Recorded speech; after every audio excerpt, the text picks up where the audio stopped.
Hallo und herzlich willkommen! In diesem Video geht es um die Mundstellung beim Blockflöte-Spielen. Falls ihr mich noch nicht kennt, mein Name ist Vera Petri und ich gebe euch Tipps zu gutem und schönem Blockflötenspiel.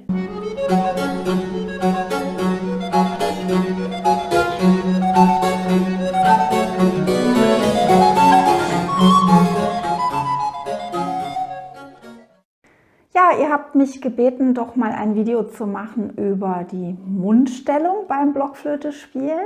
Die wird eigentlich selten erwähnt, vielleicht auch nicht in vielen Blockflötenschulen. Und das hat, denke ich, den Grund, dass die Mundstellung nicht wirklich einen Einfluss hat auf die Tongebung bei der Blockflöte. Denn der Ton wird erzeugt bei der Blockflöte, indem ich hineinblase in diesen Windkanal. Die Luft trifft dann hier im Labium auf diese scharfe Kante und dann geht ein Teil raus aus der Flöte und der andere Teil geht durch die Flöte durch und der Ton ist da. Aber trotzdem kann man sich natürlich fragen, wie muss ich denn meinen Mund halten?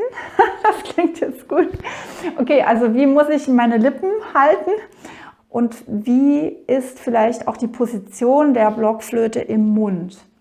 Von daher ist die Frage eigentlich sehr berechtigt, was die Mundstellung sein soll oder wie der Mund sich verhalten soll beim Blockflöte-Spielen. Wie ihr das in einigen anderen Videos von mir schon gehört habt vielleicht, ist der Mund verantwortlich dafür, wie ich die Blockflöte festhalte. Ja, also der rechte Daumen und der Mund halten zusammen die Blockflöte fest.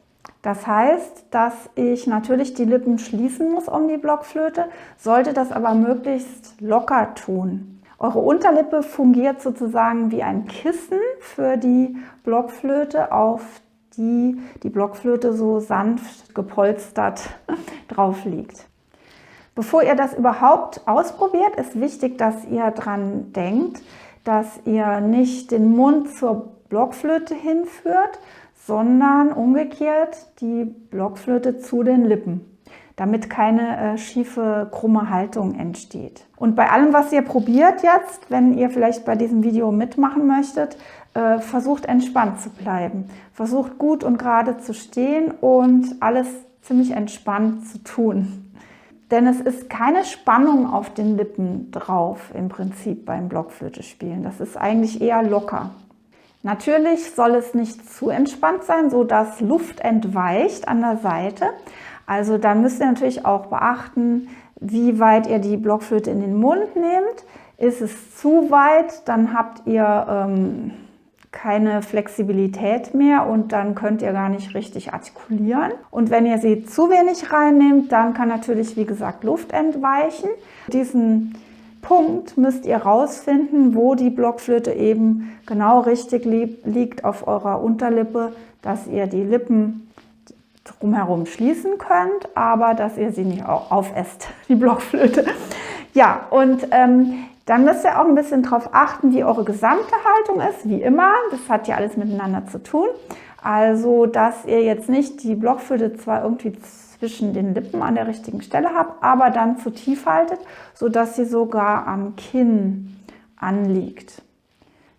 Die sollte also da keine Berührung haben natürlich. Ja, das ist eigentlich schon das Wesentliche. Viel mehr gibt es da nicht zu sagen. Natürlich, wenn ich eine enge Mundstellung mache für hohe Töne und für scharf geblasene Töne, das habe ich euch ja auch im anderen Video schon mal erklärt, wie man das machen kann, dann ist vielleicht ein bisschen mehr Spannung auf den Lippen. Also da wäre es auch mal interessant, was ihr für Erfahrungen habt, ob ihr mir das mal schreiben möchtet. Ja, ich hoffe, ich konnte euch da ein bisschen weiterhelfen. Bedanke mich fürs Zuhören und sage bis zum nächsten Mal. Tschüss.